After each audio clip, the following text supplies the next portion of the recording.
Bonjour à toutes, bonjour à tous. Très heureuse de vous retrouver pour cette 4e captation en direct avec Femmes et Sœurs sur le pivot entrepreneurial. Je reçois donc mon amie et complice, pardon, Séverine Labelle ce matin. Alors Séverine, nous avons la semaine dernière reçu le ministre de l'Innovation et de l'Économie du Québec, Monsieur Pierre Fitzgibbon.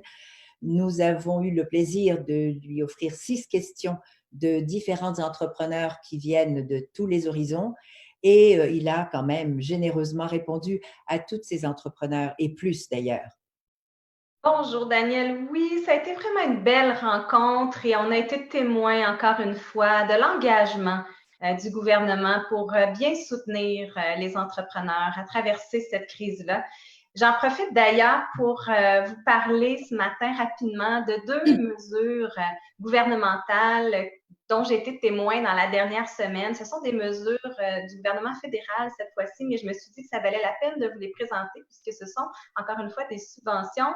La première, c'est une subvention salariale dans le cadre du programme d'aide à l'innovation. C'est un programme qui est accessible pour les startups. Donc, on en a parlé, les startups souvent se sont senties un peu laissées pour compte, mais elles ont accès à ce programme-là.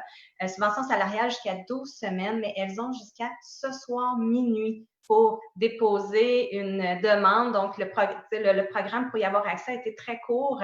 Alors, je trouvais ça important de le mentionner ce matin. Il n'est pas trop tard pour déposer une demande. Deuxième programme, le programme d'aide d'urgence du Canada pour le loyer commercial. Un beau programme pour aider les entreprises de toutes les tailles, toutes celles qui paient un loyer de 50 000 $ ou moins, peuvent avoir accès jusqu'à 75% du coût du loyer en subvention. Donc, vraiment une aide importante et très appréciée des entrepreneurs qui est disponible présentement là, sur le marché, Daniel. Oui, ça c'était d'ailleurs un point crucial et ils sont revenus dessus. Donc, je trouve ça intéressant de voir, on écoute et puis on répond à la demande, décidément.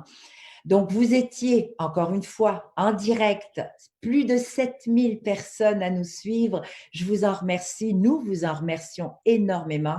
Et à date, le visionnement de la semaine dernière, on atteint presque les 50 000 reprises. Donc, c'est excessivement important pour tous de partager parce que ce sont des solutions que l'on donne, des idées aussi, de façons de faire, de différents horizons. Alors, je trouve que c'est important de pouvoir le partager partout avec nos entrepreneurs du Québec. On vous en remercie. Séverine, ça nous a permis aussi, j'aimerais que tu reviennes sur le sondage que tu as lancé aussi la semaine dernière. C'est le sondage qui s'appelle « Regard sur l'entrepreneuriat féminin en période de crise avec la COVID-19 ». Qu'est-ce qu'on a retenu de tous ces résultats?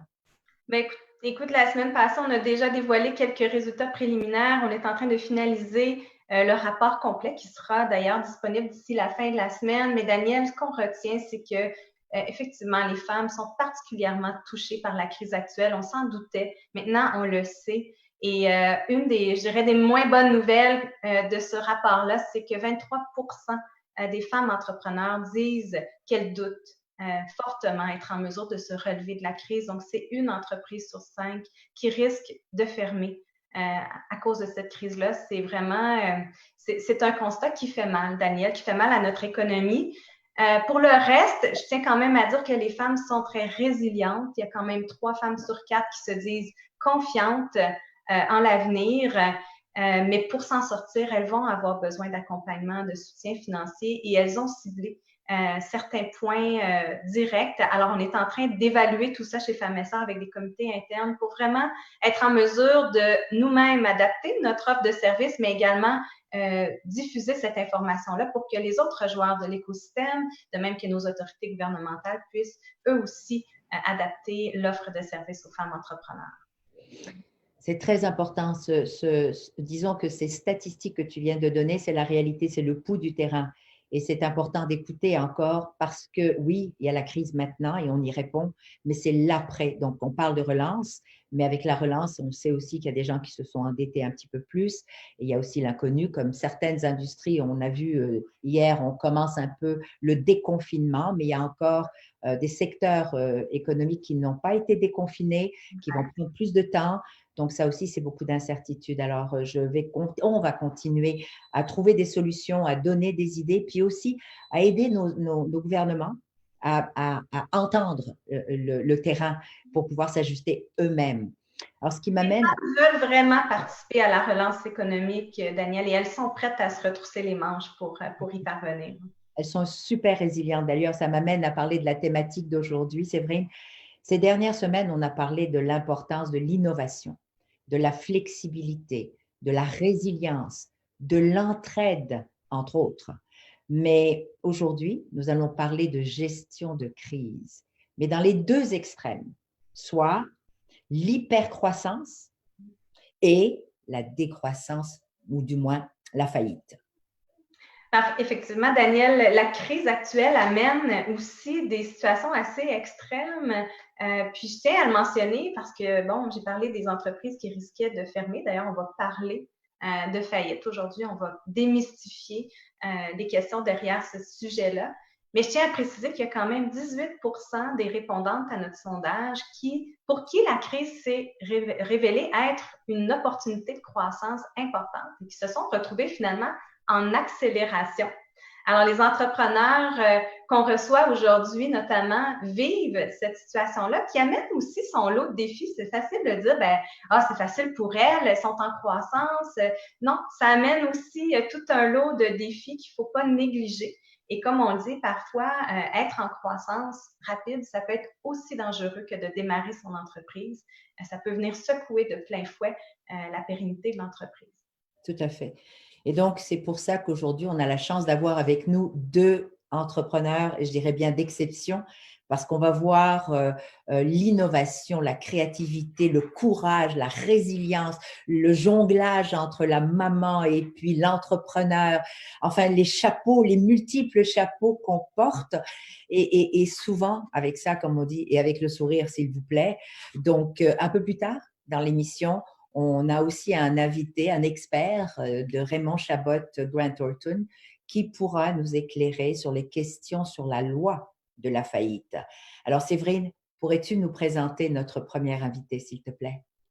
Avec plaisir. Alors, notre première invitée va être Judith Fetzer, qui est présidente, directrice générale et cofondatrice de l'entreprise Cookit, une entreprise montréalaise spécialisée dans la livraison de boîtes repas prêts à cuisiner. L'entreprise a été créée en 2014 et l'entreprise a connu une grande croissance.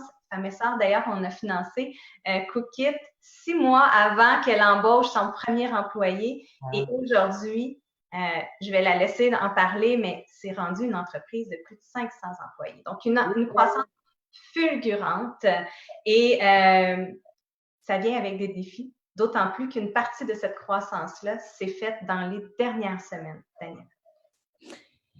500 employés? Wow! Je vais te dire que ça prend toute une main de fer dans un gant de velours, Judith. Merci d'être parmi nous. Alors, je vais me permettre de vous poser la première question. La crise de la COVID-19 qui fragilise beaucoup d'entreprises. Il y en a quelques-unes qui, comme vous, doivent au contraire gérer une hyper-croissance. Dans votre cas, Judith, ça ne s'est certainement pas fait du jour au lendemain. Et ça, j'ai horreur quand j'entends les gens dire « elle a de la chance », elle ou lui, il a de la chance. C'est loin de là, loin de là. Mais pouvez-vous nous raconter comment les dernières semaines ont explosé et surtout, tout de suite après la crise du déclenchement, la crise sanitaire. Donc, pour vous, comment vous avez dû vous repositionner pour répondre à cette forte demande? Bien, effectivement, ça ne vient pas du jour au lendemain. Bonjour tout le monde. Ça me fait vraiment grand plaisir d'être avec vous ce matin. Surtout que les deux, je vous connais quand même depuis très, très longtemps. Madame Nickel, j'ai eu la chance de présenter Cookit dans l'œil du dragon quand vous étiez encore là. Et à l'époque, on n'avait même pas encore un employé. On était encore les deux cofondateurs, moi et mon chum Pat. Et Séverine, ben, ça fait plusieurs années qu'on se connaît maintenant, mais Femmes et Sœurs a été mon premier partenaire financier embarqué quand j'y croyais pas du tout, là, quand je savais pas comment faire un pitch. C'était mon premier pitch. Aujourd'hui, on a l'habitude. J'en fais beaucoup par année quand même. Je pense que j'aurais dû embarquer au dragon quand même. Effectivement. Ça a bien changé, mais à l'époque, on était quand même très avant-gardiste, dans le sens qu'on était la première entreprise canadienne à proposer ce service-là. Et nous, ça fait vraiment 5 ans qu'on se bat pour transférer les parts de marché de dollars pour les Québécois, les Québécois, les Canadiens, en fait, du modèle traditionnel qui, selon moi, a quand même ses problèmes. Beaucoup de pertes alimentaires, beaucoup de pertes alimentaires, qui est quand même un fléau dont on ne parle pas souvent parce qu'on est habitué de consommer de cette manière-là. Et on essaie de transférer ces dollars-là vers l'économie numérique. Et ça fait vraiment 5 ans qu'on fait ça. Donc, c'est pas de la chance, c'est pas tombé du jour au lendemain. C'est vraiment grâce à tous les efforts qu'on a semés au cours des dernières années qu'on a réussi à bien se positionner durant la crise. Tu sais, je vous donne juste un exemple. Dans la dernière année, on était vraiment au maximum de notre capacité de production. Dans notre usine, nous avions une ancienne usine qui était située dans Saint-Michel. On avait 14 000 pieds carrés là et pendant environ 6 mois, on était à la capacité maximale parce qu'on essaie de se trouver un prochain loyer, parce qu'on closait une rente de financement aussi. Et finalement, tout ça s'est soldé en décembre avec l'acquisition de notre compétiteur Miss Fresh qu'on a acheté à Métro. Et ça nous a quand même bien positionné pour la crise parce qu'on venait de faire l'achat, on venait de compléter l'intégration qui a quand même été quelque chose d'assez compliqué, là, dans le sens que tu présentes 250 employés, 125, et là, tout le monde, il faut qu'ils apprennent à travailler ensemble. Absolument. Ils ne se connaissent pas quand certains ont vécu un choc de se faire acheter. Mais Judith, vous parlez de l'acquisition de Miss Fresh, je crois, c'est ça? Et en même temps, vous le dites en même temps, c'est la distanciation aussi. J'aimerais savoir comment vous avez fait pour faire cet équilibre-là. Mettre d'abord des équipes qui ne se connaissent pas ensemble, agrandir les infrastructures, donc c'est deux choses. La demande qui est en croissance et la distanciation qui est imposée. Oui, voilà. Donc ça, c'est vraiment plein de choses qu'on a appris à faire en même temps que tout le monde, en fait. Donc, une des premières choses, c'est évidemment, justement, là, l'usine, on avait de la capacité, on avait des employés. Donc là, on a vu vraiment la demande exploser à cause de la COVID. vous avez été faire un tour à l'épicerie, c'est pas agréable de sortir dehors, c'est pas agréable d'aller faire un tour dans l'épicerie. Donc, plus que jamais, les gens ont besoin de nos services. Et là, on a vu un abonnement massif. Habituellement, nous, on acquiert environ 100 nouveaux clients par jour. Là, on a monté durant environ 4, 5, 6 semaines à 600, 700 clients en moyenne qu'on accueillait. Et donc là, c'est le fun de les accueillir, mais aussi, il faut s'assurer de leur livrer tout ça. Et là, ce qui se passe, c'est, tu sais, il s'est passé un peu la même chose chez Cookit que dans les CHSLD. C'est que, pour être très, très franche, là, on n'a pas donné beaucoup d'amour à nos commis de production dans les dernières années. Puis ça, c'est vraiment un mea culpa que je tiens à faire parce que ça a vraiment été une claque en pleine face que j'ai eue parce que soudainement, tous mes commis de production, quand la demande a explosé, quand on est tombé en cas de pandémie, bien finalement, tout mon staff est parti. Puis ça a fait très, très mal sur le coup parce que tous les gens qui avaient de l'ancienneté, tous les gens qui savaient comment faire des kits à cuisiner, eux, ils ont déserté, puis ils ont dit non, moi, je prends pas ce risque-là, bye.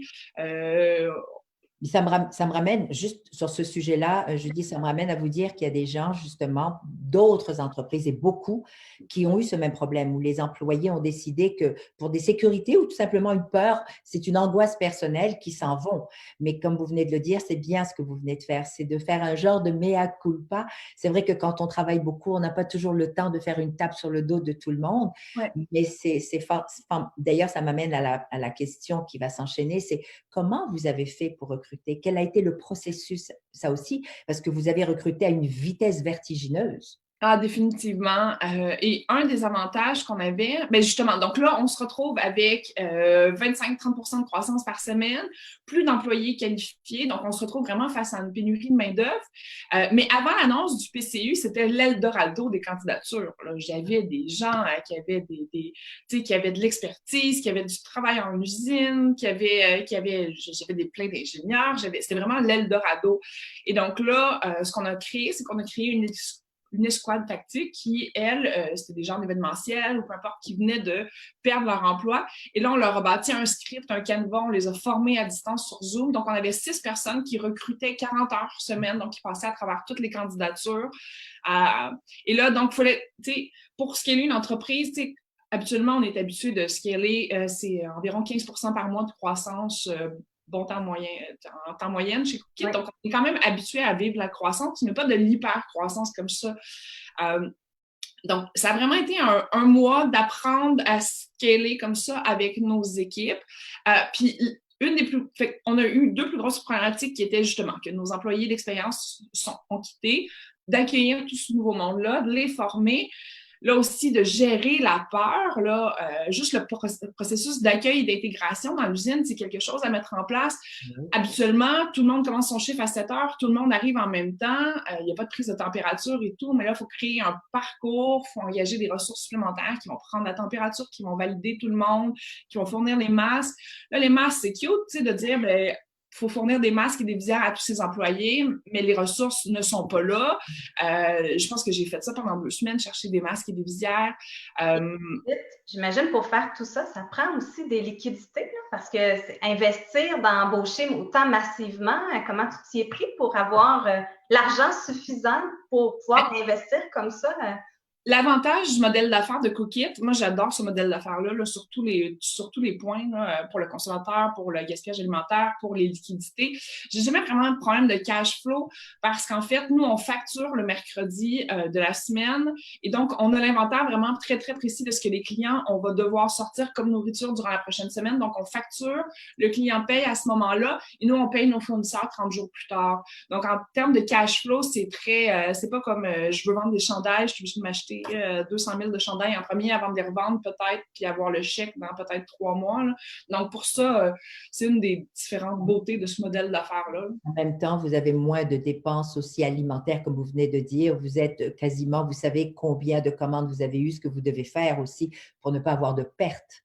Définitivement. Comparé au modèle de l'épicier, lui, doit s'assurer que vous ne pouvez pas aller à l'épicerie puis qu'il manque des tomates parce que vous y allez 1 fois, 2 fois, mais la 3e fois, s'il n'y a toujours pas de tomates, bien, vous allez aller à quelque part d'autre. Donc, l'épicier doit s'assurer d'avoir une offre alimentaire nécessaire pour que tout le monde qui voudrait potentiellement des tomates pourrait avoir des tomates, mais ne les vend pas nécessairement, tandis que nous, on achète exactement, on a besoin de 20 000 tomates, on va acheter exactement 20 000 tomates. Comment tu te sens par rapport à ce qui se passe présentement en lien avec la COVID? Ton entreprise est en croissance fulgurante, mais tu sais en même temps que tu le vois que beaucoup de partenaires autour de toi, les épiceries, mais surtout en fait les restaurants qui sont très touchés par ce qui se passe, qui sont davantage en mode survie. La majorité sont fermées, leurs ventes dégringolent. Comment tu te sens par rapport à ça? Puis qu'est-ce que tu fais pour gérer ça? Ben, en fait, c'est drôle parce qu'on on en a parlé au début de la crise, puis je te partageais en fait ma culpabilité que ça aille bien. Tu sais, les femmes, on dirait je veux pas généraliser les femmes, là, mais j'ai tendance à voir que les femmes autour de moi culpabilisent plus autour que les hommes. Mais donc, tu culpabilises quand ça va pas assez bien, mais quand ça va trop bien, là, tu culpabilises aussi parce que tes autres amis, eux autres, ça va pas bien, fait que tu peux pas vraiment le dire sur les médias sociaux. Fait que, tu sais, c'est comme... Et là, je disais, tu sais, moi, je viens du monde de la restauration. J'ai passé 10 ans en hôtellerie en restauration avant de lancer Cookit, qui était comme la suite logique, là. Je me souviens que durant ces années-là, j'étais vraiment dans une situation financière qui était très précaire, dans le sens que je vivais avec l'argent de la semaine que j'avais faite. Et c'était ainsi que la plupart de mes collègues de travail vivaient. Donc, avec Nick Duvernois, on a eu pas la chance, mais dès le début, ce qu'on s'est dit, c'est on fait quelque chose, on essaie de faire quelque chose, donc on a offert 1000 boîtes Cookit aux gens de l'industrie de la restauration. C'est ça, certain qu'on ne peut pas aider tout le monde, mais tout le monde peut aider quelqu'un. Et ça, c'est super important. Évidemment, je ne veux pas sauver l'industrie de la restauration à moi toute seule, mais si chaque personne qui est en mesure de faire quelque chose peut faire quelque chose, et nous, on était en mesure de le faire. C'est un bon point, Judith, c'est un excellent point parce qu'effectivement, on le dit tout le temps, une personne à la fois, une personne qui tend la main à une autre personne. On n'a pas besoin de la tendre à 10 000, une à une autre, peu importe sa capacité, un café, un mot gentil, un appel, peu importe. À notre niveau, eh bien, ça ferait une chaîne humaine d'entraide et de support incroyable. En tout cas, moi, j'aimerais vous remercier de ce partage. Si vous êtes capable en quasiment même 1 minute, nous dire comment vous vivez ça en tant que maman, je sais que vous avez 3 enfants. Oui. Ben en fait, moi, c'est ce que je trouve le plus difficile dans cette pandémie-là. Encore une fois, un thème récurrent dans ma vie, on dirait que c'est la culpabilité. Mais oui, je trouve, je suis crevée, je suis exténuée, je vis de la culpabilité tout le temps. J'ai jamais autant joué avec mon enfant non plus, mais j'ai jamais senti autant qu'il était qu'il était autant abandonné, laissé à lui-même. J'ai la chance d'avoir, il est très, puis je pense que tous les enfants de la planète, on le voit là, qui ont cette résilience-là, qui développent.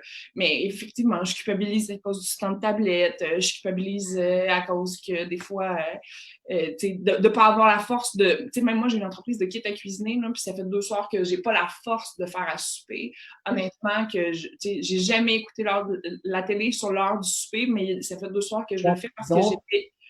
Donc, ce que vous dites, c'est que vous êtes humaine. Ah, ben, vous vivez les défis d'un être humain normal, que ce soit en croissance ou pas, en tant qu'entrepreneur ou pas. On vit tous ces moments de questionnement où on se dit, est-ce que je fais assez? Est-ce que je suis assez? Alors, dites-vous bien une chose. D'abord, moi, je vais vous dire, vous avez l'air superbe. Vous êtes une magnifique entrepreneur et je peux vous dire que vos enfants vont vous voient aller tous les jours, c'est gravé dans leur mémoire. Et un jour, ils vont dire, moi, quand j'étais à côté de maman, quand elle était entre la production et ça, ils vont se rappeler de la grande entrepreneur que vous êtes. Alors, juste gardez ça en tête, vous allez voir, c'est magnifique. Et sachez qu'on fait juste ce que l'on peut. Oh, c'est génial. Daniel et Judith, il y a même quelqu'un qui nous envoie un commentaire, Sylvie Bélan, qui dit « Ah, se sentir coupable, c'est vrai, et ce fameux sentiment d'imposteur, typique aux femmes, malheureusement. » Mais en même temps, ce que je trouve beau dans le cas de Judith, puis ce qu'on doit retenir de tout ça aussi, c'est quand on prend ce sentiment d'imposteur ou de culpabilité, puis qu'on décide d'en faire quelque chose. Dans le cas de Judith, ça a été de faire un acte de générosité en envoyant des boîtes aux gens de la restauration. Chacun peut décider de poser un geste qui lui fait sentir un peu mieux. Puis si tout le monde le fait, bien, ça va faire toute la différence. Judith, merci. Merci infiniment d'avoir pris ce temps. Je sais à quel point vous êtes tiraillés de partout. Merci d'avoir partagé vos solutions, vos idées, votre passion. Et je vous dis à très bientôt. Retournez à vos affaires. On vous laisse travailler. À tantôt. Merci. Et dernier commentaire. Oh my God, est-ce qu'elle recrute toujours? Il y a quelqu'un qui a écrit ça. Alors, Judith, avant de partir, est-ce que tu recrutes toujours? Oui, beaucoup moins parce que là, ça commence à se stabiliser un peu. On retourne un peu à notre croissance habituelle. Mais oui, encore. Service à la clientèle. Donc, peut-être demander, vous irez voir les commentaires, tu iras voir les commentaires, Judith, tu iras répondre à cette personne-là qui serait peut-être intéressée à travailler avec toi. Parfait. Merci beaucoup, mesdames. Séverine, nous allons donc passer à notre deuxième entrepreneur et je te laisse le plaisir de la présenter. Oui, je vais présenter Josée Sanson, présidente de SOS Odeur, une entreprise sherbrookoise spécialisée dans la fabrication de produits innovants qui neutralisent les odeurs. Josée, c'est aussi une cliente de Femmes et Sœurs. Son entreprise connaît une belle croissance à travers le Canada. Il y a même certaines de ses gammes qui sont maintenant vendues en France. Et dans le cadre de la crise actuelle, eh bien, c'est en adaptant son produit que Josée a pu tirer son épingle du jeu et qui elle aussi, se retrouve finalement à vivre une importante croissance. Merci Séverine. Bonjour Josée. Bonjour, bon matin. Bon matin, merci d'être parmi nous. Encore une fois, vous allez pouvoir nous parler de vos solutions, puis aussi de faire comprendre à quel point la croissance, c'est bien, mais ça doit être très bien géré, avec calme et aussi avec une certaine vision. Alors, je sais que vous produisez déjà des désinfectants, on l'a déjà dit, pour les animaleries en temps normal et les cliniques vétérinaires. Mais là, avec cette crise, comment vous avez pu mettre votre expertise à profit pour passer au travers? Oui, vous avez parlé tout à l'heure, Daniel, d'innovation. Depuis, je dirais, les 4 dernières années, on a beaucoup misé sur l'innovation. On avait une vision de rapatrier toute notre production ici à l'interne, dans nos bureaux de Sherbrooke, dans notre usine de Sherbrooke. Donc, on a vraiment fait des étapes, des actions stratégiques, année après année, qui font en sorte que présentement, à travers cette crise-là, on est capable d'arriver à tirer notre épingle du jeu et pouvoir répondre à une certaine demande. Donc, par le biais, par exemple, d'Investissement Québec et le programme manufacturier innovant, on a eu la chance, et avec Femmes et Sœurs également, de pouvoir avoir notre ligne de production. Donc, on a une chaîne de production qui est semi-automatisée, qui nous permet d'avoir environ 3 employés tout au plus, et on peut sortir 4000 bouteilles par jour grâce à cette ligne de production-là qu'on a pu installer l'année dernière. Donc, un peu comme Judith, on a fait plein de petites étapes au cours des dernières années. On a aussi investi dans un site web où on pouvait vendre en ligne. Ça a été des gros montants. Il y a quelques années, investir dans un site web de 4 ans, investir un 30-40 000 $, c'était beaucoup. Mais aujourd'hui, ça fait en sorte qu'on est prêt. Donc, cette innovation-là, dans laquelle on a investi et on a cru, nous rapporte, si je peux dire, aujourd'hui. Ça vous a aidé à faire face à la crise actuelle, mais j'imagine que vous avez quand même eu des défis ou rencontré des obstacles en faisant votre pivot, parce que dans le fond, vous avez, en fait, Josée, tu as fait des démarches, toi, après la crise, pour pouvoir transformer une partie de ta production en désinfectant. Donc, comment tu t'y es pris? Ça a été quoi les obstacles que tu as rencontrés? Ça s'est fait tellement vite, Séverine, là, parce que nos clients, comme vous l'avez dit, Daniel, nos clients vétérinaires et animaleries avaient un besoin d'avoir des désinfectants, entre autres, oui, des désinfectants de surface, mais aussi des désinfectants pour les mains, donc des gels antiseptiques.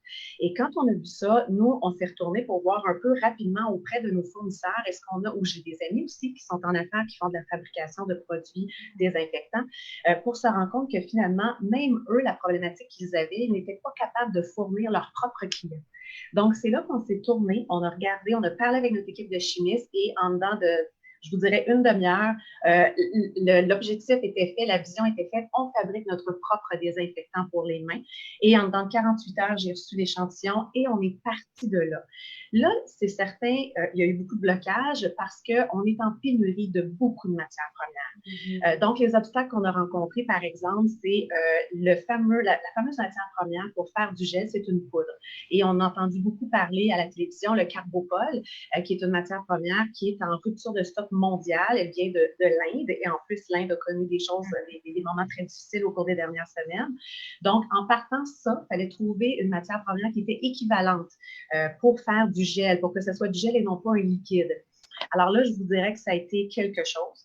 Et c'est là que j'ai appris à dealer, ou comment je pourrais dire ça, j'ai appris à acheter des matières premières dans un moment de crise.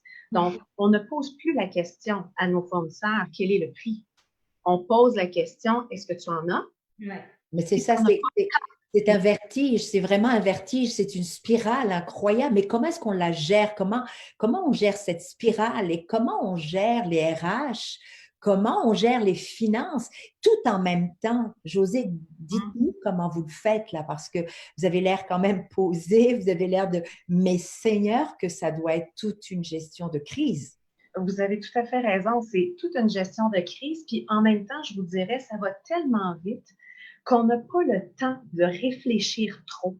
Il y a comme aussi une intuition, il y a comme un mouvement qui se fait que si je pense trop, je viens de perdre une opportunité. Ouais. Donc, il fallait être très, très réactif. Et là, je vous dirais, c'est le bélier en moi. Moi, je suis un bélier. Alors, les gens qui sont béliers vont peut-être se reconnaître. Mais c'est des penseurs. Hein? On lâche pas. Mais c'est un peu ça qui a été mis je pourrais dire, en action de mon côté. C'est de dire, on gère tout ça en même temps, mais en même temps, c'est une chose à la fois. On y va par priorité. Donc, oui, la tête, présentement, je vous dirais qu'elle est très fatiguée parce qu'on pense toujours, on veut gérer le risque, mais en même temps, on n'a pas beaucoup de temps pour gérer le risque parce qu'il y a quelqu'un d'autre qui va avoir acheté nos bouteilles, il y a quelqu'un d'autre qui va avoir acheté les pompes, il y a quelqu'un d'autre qui va avoir acheté l'alcool. Et en travers ça, comme vous avez dit, mais ça vous oblige à réévaluer vos RH, ça vous oblige à réévaluer vos besoins financiers. Donc, vous avez eu à faire tout ça aussi. Est-ce que de ce côté-là, vous avez un certain contrôle en ce moment? Oui, absolument. Parce que là, présentement, la nouvelle réalité qu'on a, on a eu besoin d'aide au niveau financier pour injecter de l'argent dans notre fonds de roulement. Pourquoi? Parce que la façon de faire des achats n'est plus du tout la même. C'est-à-dire que si je veux acheter mes matières premières, par exemple des bouteilles, j'ai 100 000 bouteilles à acheter, ça me coûte, je dis un chiffre comme ça, 80 000 $. Mes fournisseurs présentement me disent, tu vas nous donner 50 % comptant au dépôt de ton PO. Donc, je n'ai pas encore ma marchandise, je vais l'avoir dans 6 semaines ou dans 8 semaines. Alors, je donne un 50 % et suite à ça, dès que la commande est prête à partir de chez mon fournisseur et qu'elle quitte son usine, je dois aussi repayer le 50 % qui reste. Donc, c'est plus la même situation qu'avant. Avant, on commandait, on n'avait pas besoin de faire des dépôts, on recevait la marchandise, on avait 30 jours pour payer. Alors là, ça fait en sorte que le cash flow, au départ, il fallait le gérer d'une bonne façon. Mais maintenant, je vous dirais que la situation a complètement changé et même nos clients sont conscients de ça et les clients vont nous payer d'avance. Donc, ils déposent le PO, ils vont nous payer. Donc, un peu comme Cookit, cette nouvelle façon de faire-là, qui n'était pas notre réalité dans notre environnement, bien, maintenant fait en sorte qu'on peut s'auto-financer, si je peux le dire, et pouvoir tout payer nos fournisseurs à l'avance pour pouvoir fabriquer rapidement et livrer à nos clients. Josée, on parle de quoi là, en termes de croissance? Es-tu capable de nous donner une idée, un ordre de grandeur de ce que représente cette croissance-là pour toi présentement? Dans le fond, le dernier mois, parce que là, on n'a quand même pas 3 mois de recul avec tout ça, mais disons que le dernier mois, quand on regarde notre chiffre d'affaires l'année passée, au même moment, au mois d'avril 2019, on est présentement à 500 % d'augmentation. Ah. C'est énorme. Nous, on est habitués quand même aussi à une certaine croissance, environ une trentaine de pourcents de croissance chaque mois. Il y a des mois, c'était 50 %. Donc, on était quand même agile, si je peux dire. On était capable de se tourner de base sur un 10 sous et de dire, OK, là, on n'a pas assez commandé parce qu'on a une croissance de 60 % par exemple, versus un 30 qu'on avait prévu. Mais c'était facile parce que nos fournisseurs n'étaient pas en rupture de stock. Ouais. Donc, on pouvait appeler, avoir des bouteilles, avoir de l'alcool, alors que là, le problème, c'est que tous nos fournisseurs sont en rupture de stock. Vous savez, ça m'amène à une question qui me tient beaucoup à cœur. Vous savez qu'avec Femmes et Sœurs et tout ce qu'on fait, c'est aussi pour conscientiser les grands donneurs d'ordre, comme les gouvernements, les grandes entreprises, à donner la chance à des plus petites entreprises qui sont manufacturières ou pas, à leur permettre d'avoir un contrat, parce que ça c'est quand même sécurisé, c'est le gouvernement, c'est les grandes entreprises, qui vont leur permettre de pouvoir grandir et d'innover aussi. Mais vous en êtes l'exemple. Je sais que vous avez une certaine catégorie de clients avant la crise, quand je dis donc des gens qui sont tout simplement comme vous et moi, mais là, vous avez réussi, enfin le gouvernement du Québec et les CHU, je crois, font affaire avec vous, vous envoient des commandes. Juste rapidement, dites-nous ce que ça a changé. Est-ce que c'est ça aussi, la croissance que vous venez de vivre? C'est grâce à ça aussi? Absolument, oui. Dans le fond, je crois que cette opportunité-là, si je peux la nommer comme ça, puis encore là, il y a aussi le syndrome de l'imposteur, Oui. comme vous avez dit tout à l'heure, ça c'est certain, la culpabilité. Mais en même temps, oui, il y a une opportunité à travers cette crise-là, et c'est de faire connaître notre entreprise en dehors du fait qu'elle vend uniquement des produits pour neutraliser les odeurs. Donc oui, on en a des désinfectants de surface, on a des désinfectants à main. Et on s'est fait connaître comme ça auprès oui, effectivement, il y a des entreprises qui nous ont contactés, on vend au CHU, aux différents hôpitaux du Québec, que ce soit aussi des entreprises de construction, des garages automobiles, des concessionnaires automobiles. Mon Dieu, il y en a tellement que c'est difficile de toutes les nommer, mais juste de pouvoir dire que dans notre ville, ici à Sherbrooke ou en Estrie, on est maintenant plus connu par plusieurs autres entreprises qui ne nous connaissaient pas avant.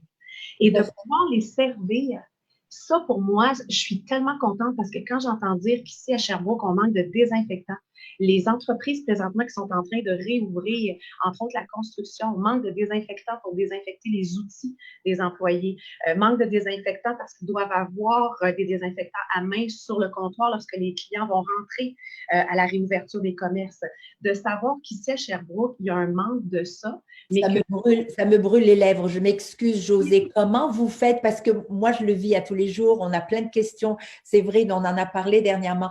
Comment vous faites pour garder vos anciens clients qui ont été là depuis le tout début, qui ont fait en sorte que vous soyez là où vous êtes rendu, et les nouveaux clients qui sont en grande demande et qui sont, encore une fois, probablement des plus grands donneurs d'ordre? Comment vous faites pour garder cet équilibre? C'est une excellente question. Ça, je crois, Daniel, que ça part de nos valeurs. La première valeur pour moi qui est importante, c'est la loyauté. J'ai toujours appris, on m'a toujours dit, ne mords pas la main qui te nourrit. Donc, présentement, ceux qui font en sorte qu'on est là aujourd'hui, c'est nos cliniques vétérinaires, nos hôpitaux vétérinaires, c'est nos animaleries, c'est les éleveurs, c'est les toiletteurs. Donc, il y a une clientèle animalière qu'on n'oubliera jamais. Donc, d'ailleurs, la première chose que j'ai fait quand on a eu le NPN de Santé Canada pour notre gel antiseptique, c'est d'envoyer un courriel à seulement de ces clients-là. Donc, nos distributeurs qui servent ces clientèles-là, et on leur a dit, on vous donne la priorité. Donc, on vous donne jusqu'à telle date pour passer vos commandes. Vous êtes notre priorité. Ouais. Et ensuite, si on reçoit d'autres commandes d'ailleurs, comme les hôpitaux du Québec, ça va être le premier arrivé, premier servi. Mais ça reste que pour nous, il va y avoir un après-COVID. Et ces clients-là, on les aime. Justement, Josée, est-ce que, selon toi, ce que tu es en train de développer présentement avec ton entreprise, est-ce que ça va durer dans le temps? Est-ce qu'après la crise, tu penses que ces produits-là vont être encore autant en demande et est-ce que ces clients-là vont continuer de faire affaire avec toi, selon toi? Moi, je pense que oui, il faut qu'on continue d'offrir ce service-là, donc d'offrir ces produits-là de désinfectants à main, désinfectants de surface également. Là, on a un produit présentement qu'on est en attente de Santé Canada pour obtenir une approbation DIN, qui n'est pas la même chose que pour un gel antiseptique, c'est un désinfectant de surface que nos animaleries connaissent très bien, que nos vétérinaires connaissent très bien. Donc, on est en attente de ça. Donc, ça, c'est sûr que ça va toujours rester, parce qu'ils utilisent déjà ce produit-là dans leurs établissements. Pour le gel antiseptique, je pense que ça va devenir comme une façon de faire. Les gens, on a appris là, cette crise-là. Donc, les gens vont vouloir en avoir dans leur magasin, dans leur clinique vétérinaire. Donc, si c'est peut-être pas nous qui va les servir, ça va peut-être être d'autres entreprises. Mais ceux qui en auront besoin sauront qu'ils peuvent s'approvisionner chez nous. C'est une nouvelle façon de vivre, hein. C'est vrai, ça va être une nouvelle façon de vivre. Josée, On vous souhaite le meilleur des succès. On vous souhaite de nous impressionner encore avec probablement d'autres innovations. On en est quasi certaine. Merci d'avoir du cœur. Merci aussi de faire les bonnes choses de la bonne façon. Et on vous souhaite tout le succès du monde. Merci d'avoir été là. Merci les femmes. Merci Josée, bravo d'avoir été en mesure de te tourner sur un scène, comme on dit d'ailleurs. Il y a Nicole Mignot qui nous dit, elle aussi, elle est bélier, puis elle aussi, elle se retourne comme un scène, il faut être débrouillarde. Alors, merci, bravo. Puis on ne sait jamais, hein, peut-être, je ne sais pas si Judith et toi, vous vous connaissiez, mais peut-être que Judith pourrait avoir besoin de tes produits. Alors, vous pourrez en parler. Moi, je vais passer une commande, c'est certain, parce que oui, t'es maman. Moi aussi, j'ai la chance d'avoir 2 enfants qui sont plus grands, par contre. Mais ça a besoin de manger, ces jeunes-là. Alors, c'est certain qu'on va passer une commande à Coquille. Merci. Bonne journée, bonne semaine et surtout, santé. Santé. Merci. C'est vrai, nous venons de mettre la table enfin, on met la lumière sur 2 entrepreneurs qui sont et qui, en ce moment, sont en hypercroissance et on leur souhaite de continuer cette hypercroissance contrôlée. Mais on va basculer aussi dans une autre extrême. L'hypercroissance, c'est une extrême, mais celui de la décroissance. Alors, la décroissance et l'hypercroissance, tous les deux, comportent des risques et des défis de taille. Donc, aujourd'hui, je te laisse certainement parler ou présenter ton nouvel invité parce que ce sont 2 optiques et cet invité va mettre la lumière sur les lois sur la faillite. Oui. On a eu cette idée, hein, Daniel, d'inviter et pour moi, c'est plus qu'un expert. En fait, c'est un grand allié de Femmes et Sœurs. Il s'appelle Yannick Bourassa-Milo. Il est directeur principal redressement et insolvabilité chez Raymond Chabot Grant Thornton. C'est un homme d'une grande expertise, mais qui est aussi très apprécié par les entrepreneurs parce qu'il a ce côté humain d'expliquer un sujet qui est pas facile à discuter, qui est souvent tabou. Et les entrepreneurs, quand elles parlent avec Yannick, souvent, elles en ressortent grandies, rassurées aussi. Donc, on souhaitait aujourd'hui parler de ce sujet-là, mais de l'amener d'une façon quand même rassurante. Et c'est ce que Yannick va pouvoir nous aider à faire. Bonjour, Monsieur Bourassa-Milo. Bonjour, Madame Henkel, Madame Labelle. D'abord, à mon tour, de vous remercier de l'invitation. Écoutez, je crois qu'il y aura, en ce temps de crise, il n'y aura jamais eu de meilleure occasion, justement, pour démystifier, briser ce tabou-là qui est les difficultés financières et l'insolvabilité. Et donc, je suis très heureux de pouvoir échanger aujourd'hui avec vous sur ce sujet qui, pour plusieurs, est synonyme de peur, de honte et même d'échec. Tout à fait. En parlant d'échec, j'ai toujours dit que l'être humain n'était jamais un échec, que nous pourrions vivre et que nous pouvons vivre à différentes étapes de nos vies des échecs, mais que nous ne sommes pas pour ça un échec. Donc, qu'est-ce que vous voulez transmettre comme message justement durant cette période excessivement difficile et unique, en fin de compte, qu'on vient de vivre et qu'on est en train de vivre? Écoutez, évidemment, le premier conseil, c'est de ne pas paniquer. Évidemment, c'est facile à dire, mais c'est des fois plus difficile à faire. Mais tout le monde est dans le même bateau. Tous les secteurs de l'économie sont touchés, à l'exception de quelques-uns. On en a parlé tantôt. Et donc, il faut garder le cap, garder le contrôle et éviter de prendre des décisions trop rapides qui pourraient justement nuire dans le futur. Et justement, face à cette anxiété-là et cette inquiétude-là, bien, on recommande de vous entourer, de bien vous entourer, d'un mentor, d'un professionnel, d'une personne avec qui vous avez confiance, avec qui vous pouvez discuter de tout et de rien et de vos inquiétudes. Il y a plusieurs organismes et entreprises, notamment chez Femmes et Sœurs, qui produisent ces capsules, mais également des entreprises. Chez nous, chez Raymond Chabot, nous avons développé Solutions PME, qui est un programme qui aide les entrepreneurs, justement, à les accompagner dans cette crise et justement orienter vers la relance économique qui va s'en venir un jour ou l'autre. Oui, ce que vous êtes en train de dire, en fin de compte, et on revient encore à cette angoisse que nous avons de paraître aussi. Il y a le côté personnel hein, qui vient toucher un entrepreneur. On se bat, on est fonceur, on lâche pas, on veut réussir, on veut se prouver, mais prouver aussi souvent au reste du monde que on y est arrivé envers et contre tous. Je dis souvent que c'est bien de s'adresser à des professionnels, de se faire accompagner, vous l'avez bien dit, en tant que mentor ou même avec des professionnels dans le domaine quand il est encore 11 heures ou 10 heures même et pas minuit. D'ailleurs, Yannick, c'est quoi les signes avant-coureurs avant la faillite? Puis qui sont les entreprises peut-être les plus à risque actuellement dans le cadre de la crise?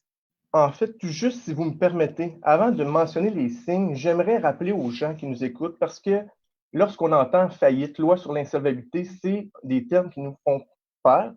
Et je veux démystifier un des objectifs de la loi qui est méconnu ou justement oublié. Dans le fond, la loi sur la faillite, c'est une loi de réhabilitation. Donc, elle est là pour réhabiliter les gens. Puis on le sait, être entrepreneur, mais ça ne s'apprend pas dans les livres. Et puis, généralement, être entrepreneur, c'est une idée, un concept qu'on a et on se lance la tête première. Donc, la loi, elle est là justement pour aider ces entrepreneurs-là qui ont du courage. Parce que ça prend du courage pour être entrepreneur, qui investissent temps et argent sans compter, qui font tourner l'économie, payent des impôts, payent des employés, payent des sous-traitants, on l'a vu tout à l'heure.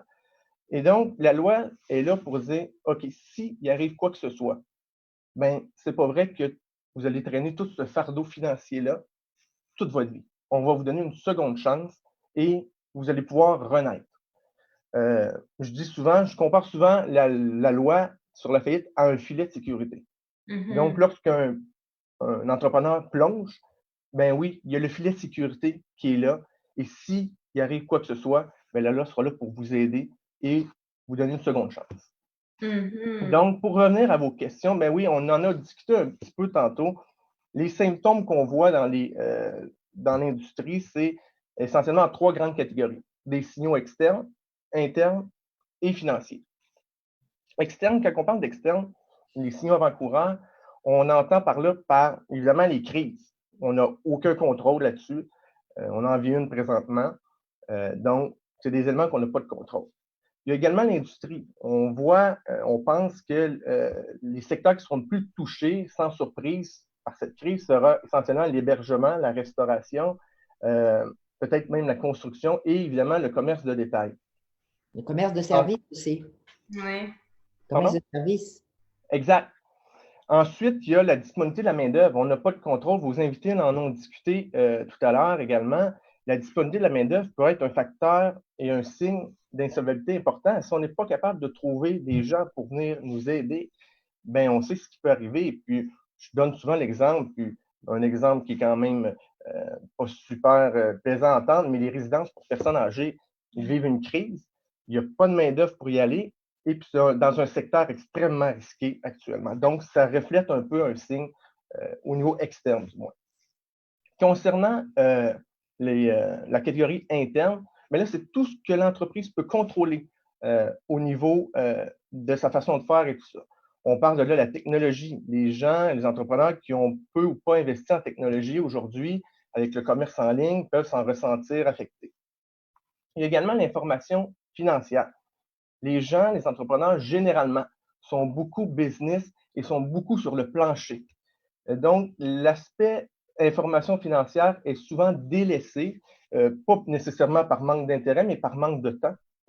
Et donc, oui, c'est le temps en confinement de faire des projections financières, de rattraper le retard pour justement pouvoir se relancer et avoir de l'information fiable. On en a parlé tantôt, les fluctuations de chiffre d'affaires. Tout le monde est capable généralement de comprendre qu'une baisse du chiffre d'affaires représente un signe avant-coureur d'une insolvabilité.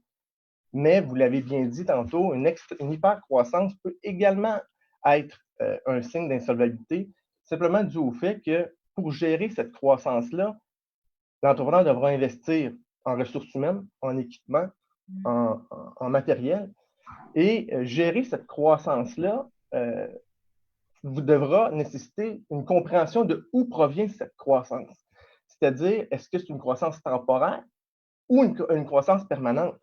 Et pour parler un peu utiliser un terme qui est populaire ces temps-ci, la fameuse courbe, bien, dans une hypercroissance, avec les investissements qu'il nécessite, bien, il faut s'assurer que la courbe sera en croissance et du moins ne réduira pas, ne diminuera pas au fil du temps dans une échéance à court terme. Et finalement, bien, il y a les signes financiers, tout ce qui est ratio, état financier, marge brute, qu'on doit surveiller également. Donc, ça résume essentiellement les principaux signes d'insolvabilité.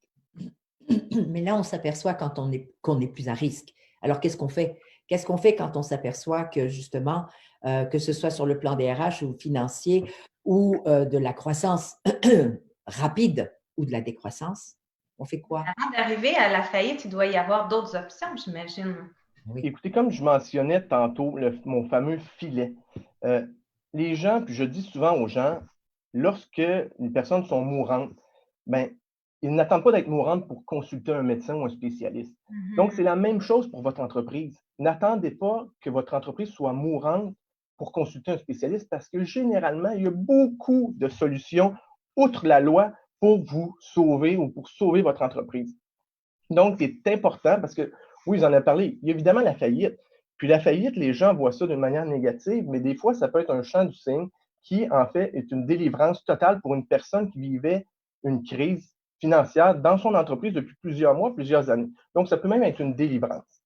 Mais pour les entreprises qui sont viables, ben oui, il y a la proposition qui permet de régler la majorité des dettes pour une fraction des créances. Donc, il faut s'informer, consulter, et le mot d'ordre, les experts dans le domaine sont unanimes, consulter en avance va pouvoir probablement sauver votre entreprise, mais non seulement faut-il qu'il y ait un intérêt de l'entrepreneur à sauver cette entreprise-là. C'est là où j'allais m'en aller parce que souvent, je l'ai dit tout à l'heure, il y a plusieurs raisons qui font qu'on attend trop tard, puis on le sait, puis c'est souvent personnel aussi, hein, familial, enfin, on se met tellement de pression, mais il faut que l'entrepreneur veuille et le goût et surtout la force, parce que quelquefois, c'est juste qu'on n'a plus la force de se relever et de continuer. Donc, c'est un point très important.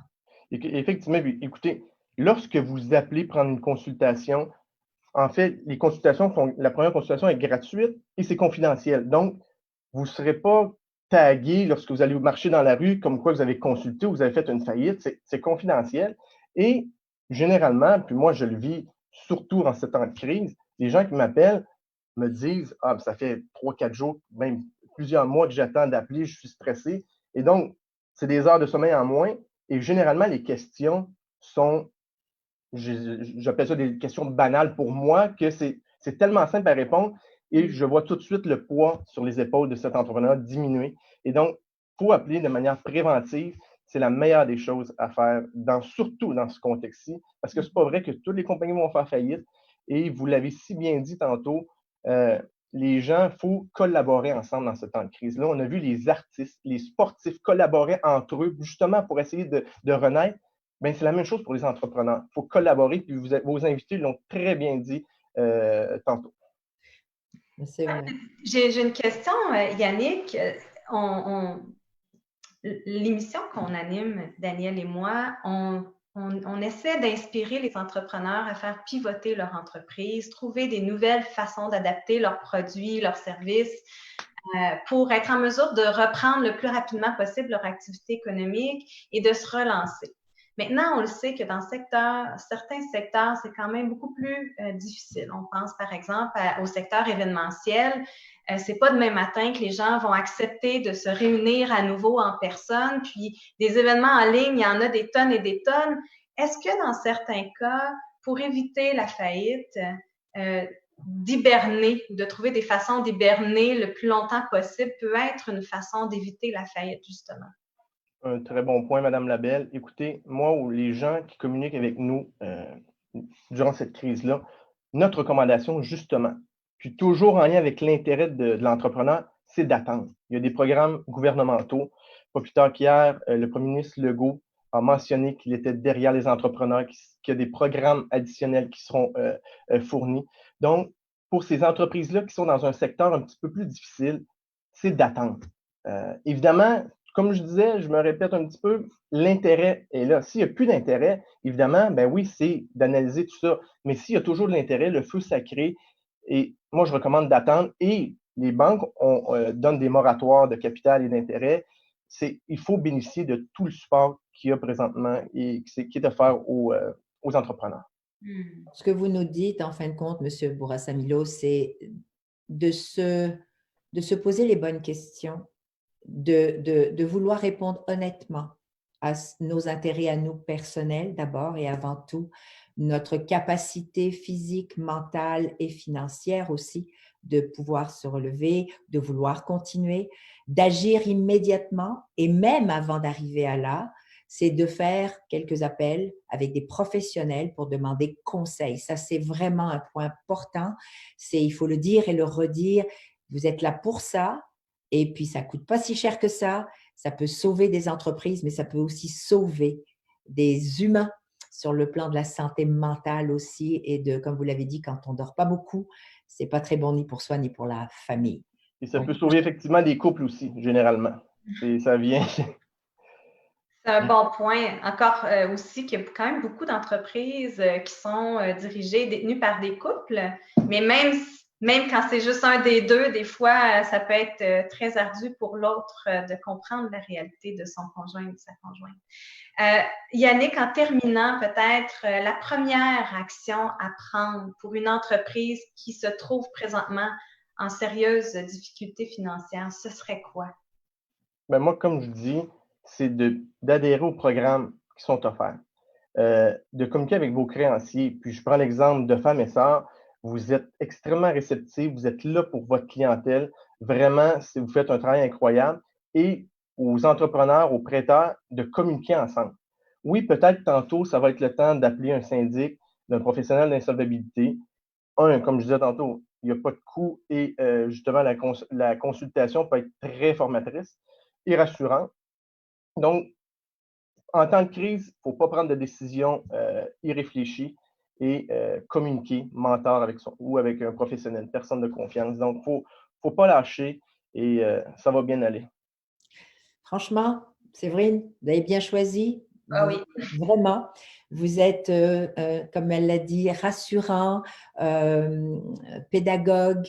En même temps, ça s'est simplifié, vraiment. Des fois, on a très peur de ce mot, mais de le simplifier, de le vulgariser. Je vous remercie infiniment d'avoir participé à cette captation en direct parce que je suis certain qu'il y a beaucoup d'entrepreneurs qui nous écoutent, qui vont peut-être regarder les choses différemment et certainement faire appel à leurs professionnels. Donc, merci infiniment. C'est moi qui vous remercie.